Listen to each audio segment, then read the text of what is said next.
कुछ महकमे हमारे अंडर नहीं आते, मेहरबानी करके उसके ऊपर जब आवाज़ उठाते हैं तो उन्हीं कंसर्न लोगों के ऊपर तनकीद किया करें और उनको ही जगाया करें जिनके अंडर वो आते हैं।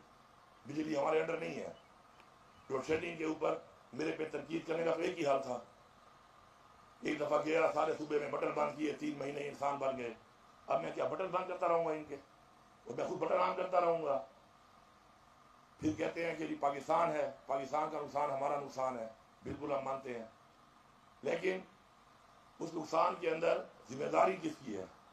IPPs को 2200 अरब रुपए हम दे रहे हैं, किस चीज़ का? 80% प्लांट उनके नहीं चल रहे, और हमारा सुबह जो बिजली दे रहे हैं सस्ती, हमें इतने कम पैसे मिल रहे हैं, वो भी पूरे नहीं मिलते, बाद में कटौती हो जाती है। अब क्योंकि ये हो चुका है, हमने इसको ऑन करना है। बिजली की चोरी से गुरेज करें। कम बिजली से मुझे थोड़ा पसीना आ गया, क्या हो गया? वैसे ही बात कर रहा हूं, चोरी के AC में ठंडी हवा में सोने से बेहतर है थोड़ा पसीना निकाल लो। अगर आप कौन बनना चाहते हो, अगर आप चोरी करते रहेंगे लोड शेडिंग कम नहीं होगी। अभी आपके लिए इंशाल्लाह पूरे सूबे में सोलर दे रहे हैं। जिन एरिया में हमारे ऐसे फीडर्स हैं जहाँ पे लॉसेस ज़्यादा हैं, वहाँ पे हम फ्री सोलर भी दे रहे हैं। लेकिन ऐसे ना हो मैं सोलर दूँ और सोलर पर पक्का चलेगा मेरे भाई, AC तो नहीं चलता।